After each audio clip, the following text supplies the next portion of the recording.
bienvenue à ce numéro de la revue hebdomadaire de presse. Cette semaine, plusieurs sujets ont intéressé les journaux. La crise scolaire et universitaire, la manifestation contre la loi de finances, affaire Bolloré ou encore le Mont Bagazan. Ouvrons cette page avec la situation de l'école nigérienne. Le quotidien indépendant de l'enquêteur du vendredi 27 avril revient sur la crise et titre dans ses colonnes « Crise scolaire et universitaire, l'hypocrisie collective pour faire plaire aux renaissants ». Pour le journal, chaque fois qu'ils sont confrontés à une crise qu'ils n'arrivent pas à surmonter, il leur faut trouver des boucs émissaires. Les gouvernants refusent de reconnaître leur part de responsabilité dans cette crise, poursuit l'enquêteur. Le journal qui qualifie ce comportement de l'hypocrisie est dû à bord les hypocrites, écrit le journal, qui se demande d'ailleurs dans quelles conditions ceux-là qui nous dirigent actuellement ont-ils fait leur étude du primaire au supérieur.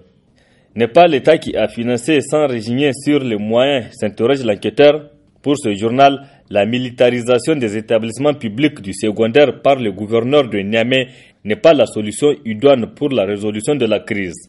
Les étudiants et les scolaires ont des devoirs et droits qui doivent être satisfaits, rappelle le journal. Crise scolaire au Niger, jusqu'où ira le gouvernement dans cette escalade?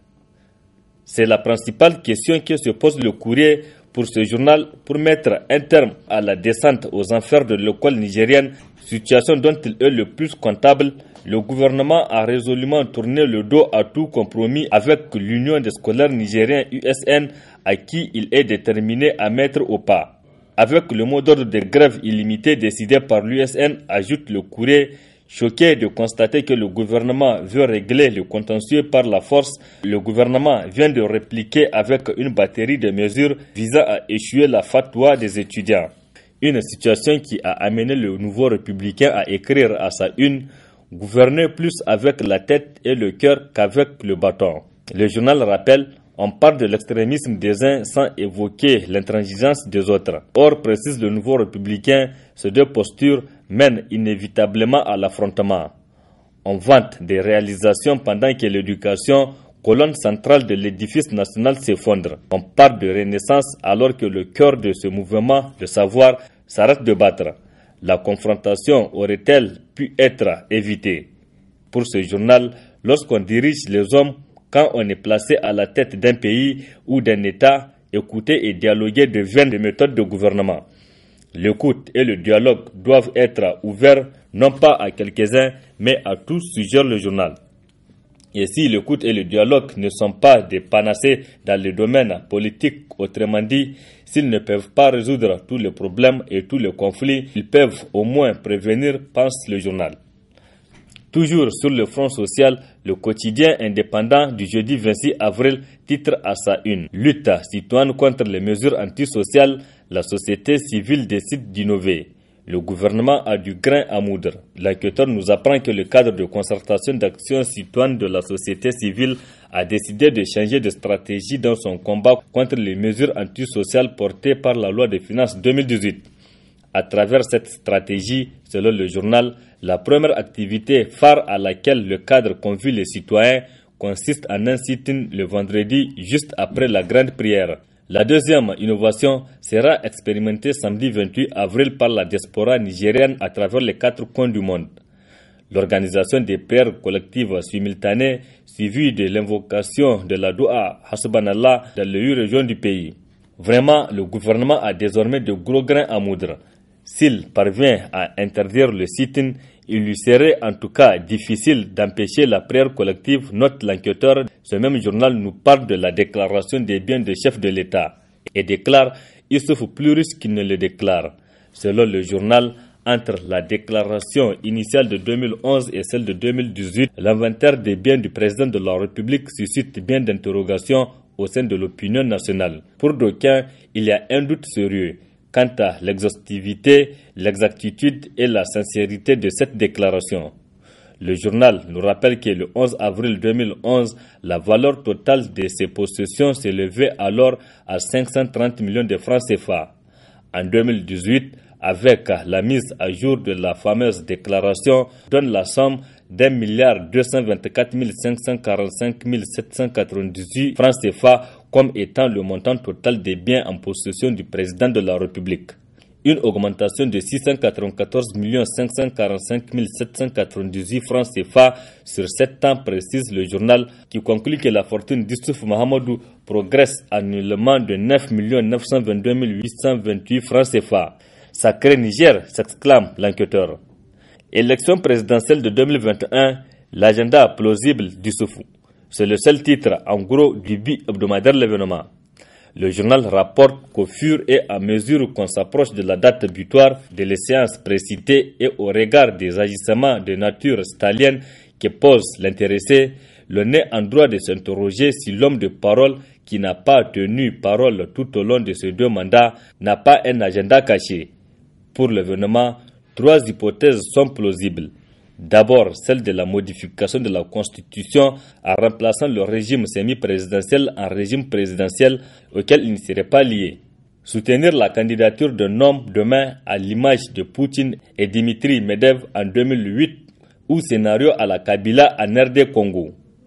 Pour le journal, le peuple nigérien vit les affres de la mauvaise gouvernance corroborées par les manœuvres politiques de son chef suprême. L'événement poursuit en disant que le régime de la Renaissance, dont Issoufou Mahamadou est le porte-flambeau, est plus que jamais caractérisé par les violations en série de la loi fondamentale du pays, d'atteintes graves aux droits de l'homme, des vagues de répression de toutes les libertés politiques et d'opinion, la recrudescence des pratiques corruptives, des cultures d'impunité, du népotisme, du clanisme politique, de l'intolérance, de l'instrumentalisation de la justice, etc., note le journal. Le journal L'événement, qui revient sur les arrestations des défenseurs des droits humains et écrit les chancelleries accréditées au Niger interpellées à réagir. Cet ultime appel lancé aux ambassades accréditées au Niger pour qu'elles réagissent dans le sens d'obtenir la libération de tous les acteurs de la société civile arrêtés dans le cadre de la lutte contre la loi des finances 2018, rencontrera-t-il une oreille attentive, se demande le journal. Le prochain jour, nous édifierons, précise l'événement. L'événement qui revient sur le classement 2018 de RSF et notre classement mondial 2018 de la liberté de presse, la régression du Niger inquiète Reporters sans frontières. Une régression qui est la preuve de l'érosion de la liberté de la presse, caractérisée depuis 2015 par des arrestations arbitraires des journalistes et entraves à l'exercice du métier, relève RSF dans son rapport, indique l'événement. Le journal précise que RSF n'a pas manqué de souligner que d'autres journalistes nigériens également très critiques font l'objet de plusieurs sortes d'harcèlement de la part du pouvoir en place. L'affaire du milliardaire français Vincent Bolloré a aussi intéressé les journaux parus cette semaine au Niger. C'est le cas du Courrier qui titre à sa une « Vincent Bolloré, l'ami breton de Mahamadou Issoufou. Comment a-t-il obtenu la construction du chemin de fer Niamey-Parakou ?» C'est la principale question que le journal se pose.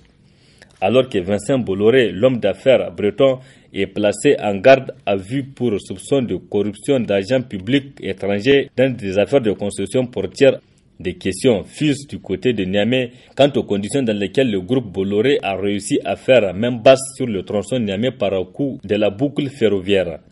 L'affaire fait grand bruit dans la capitale nigérienne, nous apprend le Courrier. Le journal cherche également à savoir comment Vincent Bolloré a-t-il réussi à supplanter le groupe Africa Rail au Niger malgré les accords de 1999 et 2000 qui lient Africa Rail au Niger.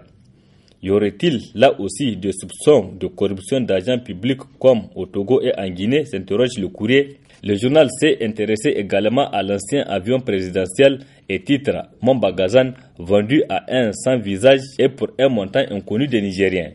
Selon le journal, faisant face aux députés par rapport au sort réservé au Mont Bagazam, le ministre de la Défense Kalla Moutari a dû lâcher le morceau en disant en substance qu'ils ont décidé de vendre l'avion au lieu de le laisser devenir un nid de chauve-souris. Cependant, le journal se demande si la procédure de déclassification des biens privés de l'État avant toute concession a-t-elle été respectée.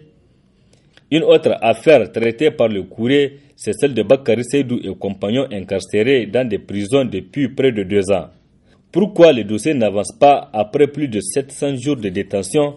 C'est la question que le journal se pose. Selon le Courrier, l'instruction est en cours. Tel est le refrain donné chaque fois que les concernés cherchent à en savoir plus sur la situation. Il semble que pour le parquet général, il y a un retard qui ne se justifie pas dans le traitement du dossier.